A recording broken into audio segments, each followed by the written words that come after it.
Hey nerds, what's up?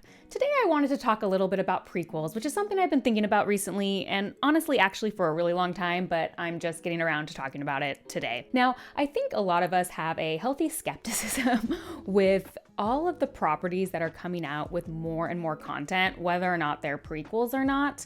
I think there's been a kind of fatigue recently as some major properties have been taken over, and it's like, are we gonna do new things, or are we just gonna constantly reboot, remake, and add on to properties? Now, obviously this phenomenon is probably the most noticeable when we talk about movies, but it is something that definitely affects the literature world as well. But if we really take the fatigue out of it, including mine, I know I have some fatigue, there is a couple things I've thought for a very long time that made prequels difficult. Now, movies are bad and good for all sorts of reasons, so this isn't like a die-hard thing. But I noticed two particular rules about prequels that made them hard, which is one, that characters need to be able to have character arcs. And if you're using a character who has already had a character arc in the original media, that can be very difficult to then turn around and figure out how to do in a prequel, to give them something else that's a meaningful character change.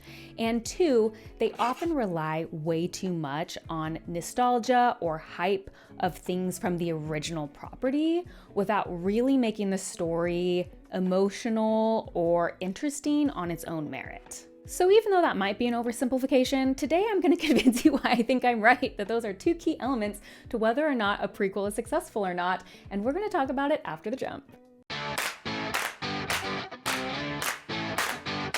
So I have lots of different prequel examples, but we're going to start by talking about the Star Wars universe, because the Star Wars universe just has a plethora of prequel content now to choose from, and I think it actually runs the gamut from both great executions of prequels to terrible execution of prequels, and it almost all, in my opinion, revolves around the two things I talked about. So let's start with the original prequels. Regardless of how you feel about their execution, I will die on the hill that the prequel storyline is a great story, and that was not the flaw of the movies. I'm also a prequel apologist, so just learn here. The original prequels make a ton of sense. Obviously, these are a little bit different in that we know George Lucas already had the idea for this story when he was making the originals, but I digress. It makes sense when you think of the original trilogy, which is really about Luke and his journey, and also about Leia and Han and their character arcs. Those are the three characters we're really seeing going on a character journey. So when we go back to the prequels, and instead we get Anakin's character journey, and our main trio isn't even in the movies, that's a recipe potentially for success, because we have whole new characters to put through the gamut of character arcs. And our characters that show up again, like Obi-Wan Kenobi, again, he's decently static in the original trilogy, so he has a whole range to go through. Now, it wouldn't be a bookborn video if I didn't get to express my hatred over the movie Solo, one of the other first prequels that was released really to the start of all of the overwhelming Star Wars content, I feel like. Solo, on the other hand, followed none of the rules and was a terrible movie in my opinion, primarily for these two reasons. Han Solo already had a full character arc in the original trilogy. We see him go from scoundrel to general. That's that great moment when they call him General Solo and Leia looks at him all surprised and he shrugs. We see the movement. So if we're going to do a prequel on Han Solo, we have very limited options on what their character arc in that movie is going to be. Either you have to go from he was actually started as a nice guy and went to scoundrel, and so the original trilogy can take us to scoundrel to nice guy, oversimplification, or you have a movie where scoundrel went to scoundrel and you just stay at the same baseline. We're not changing as a character. They went with the first one, and I think it was bad. The second one is hard, but I think they could have maybe pulled it off if it was just like an action movie. Like they weren't really trying to go through character moments for Han Solo. They had different goals. I think it maybe could have worked. But the second thing is that they overly relied on all of their emotional peak scenes to all be stupid connections to the original trilogy. It all had to be like, where did I get his gun? How did Chewie get his nickname? Okay, I'll never not be mad about that scene. Either way, taking a primary character of the original and then trying to give them another character arc when there isn't an easily visible one is already, in my opinion, setting you up for failure. And I think it's two of the primary reasons Solo was bad. So now let's talk about Rogue One, which is a movie I did quite enjoy. I wasn't like, oh my gosh, 5 stars out of 5 stars, but I did really enjoy it. And it solved a lot of the problems that I just talked about. It's pretty much all new characters. And although its main storyline obviously relied on story beats of the original, it was just the tie-in, right? They're getting the battle plans. That's clearly a tie-in. We have that. But the emotional stakes of the movie weren't reliant on things that happened in the original trilogy. And I think that's when it becomes really key. And if we move it a step further, we have the final boss of prequels, which is the show Andor, which is a prequel of a prequel. By all accounts, this should have sucked, and instead is some of my favorite TV I've ever seen. If you're new here, I am a huge Andor fan. I have done a lot of videos on Andor. It is an incredible 2 seasons. So, Andor has a lot of going for it that Rogue One obviously did. But how did it manage to be a prequel of a prequel and still work? Well, Rogue One, if you watch it again, really is about the character arc of Jyn Erso. It's not that Cassian doesn't have stuff he goes through, but the main emotional character arc is Jyn Erso's.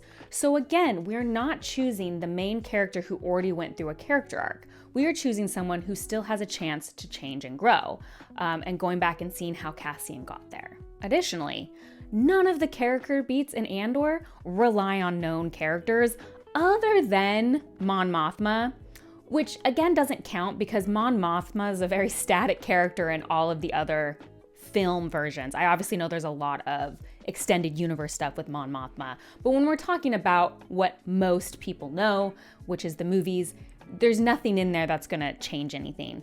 Andor took the Star Wars universe and made its complete own story that enriches the originals, that gives us context to the rebellion, deepens our understanding of the original, but does really not change anything that happens or relies on it. And I think that's why it can succeed so well. Now, of course, Andor has a million other things going for it, like fantastic writing. It's not the only thing you need, but it's a great example of how you can be creative within the same world without feeling repetitive or cash grabby. So now let's talk about the show Obi-Wan, which I did not like. I did not like that show. However, I think this is a middle ground, ironically, because I do think conceptually this show could have been good.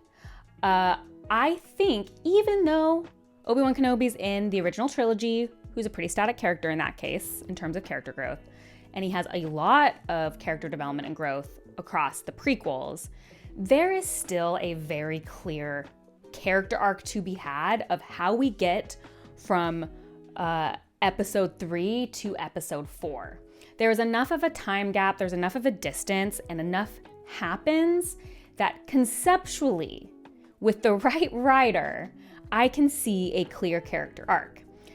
Now, where they went wrong is clearly in step number 2, which is to not overly concern yourself with connecting things back to the original and wanting to please nostalgia, because little Leia was one of the worst choices ever. Besides the fact that most of the scenes were stupid, it also just completely breaks continuity, like so much. The best parts of Obi-Wan were when it stayed with things we hadn't seen before and characters we don't get a lot of. Like my favorite scene in that whole show was him talking to Uncle Owen.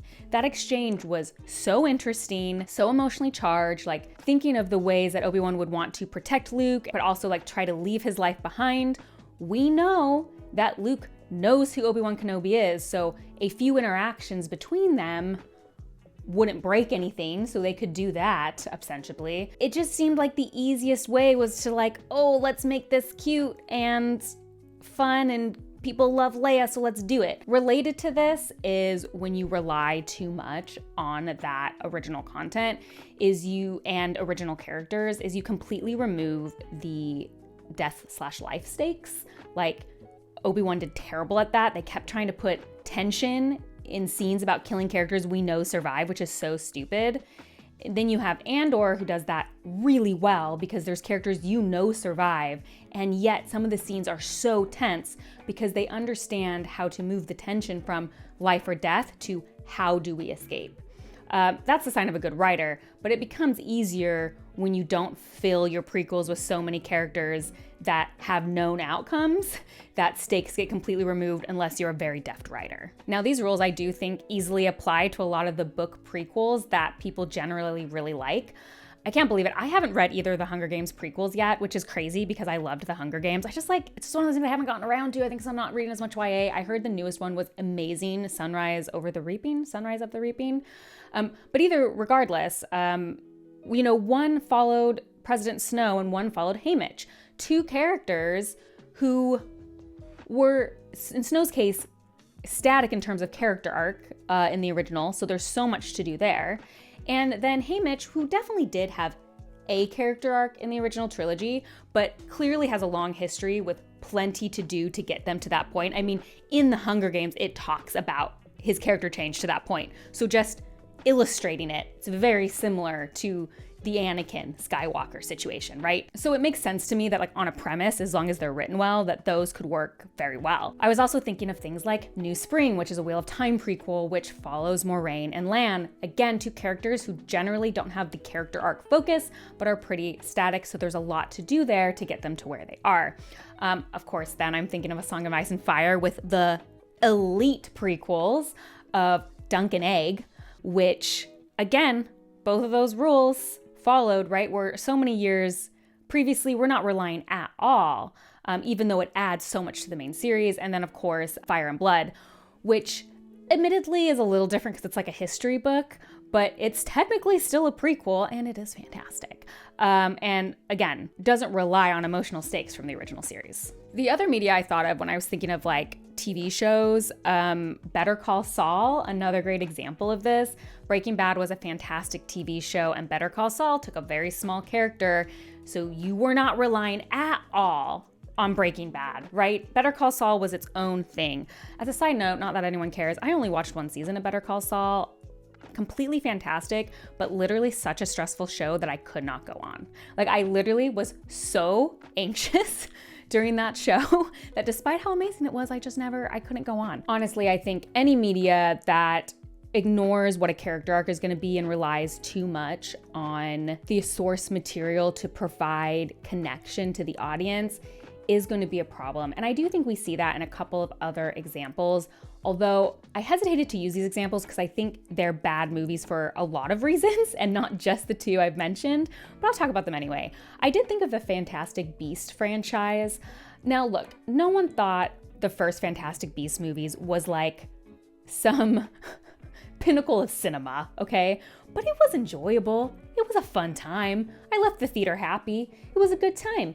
And very prominently, that movie took pretty little known characters in the universe and non-known characters in the universe and did a little fun story about it. And that's why I think it mostly succeeded. And then we got to movie 2, which is one of the worst movies I've literally ever seen.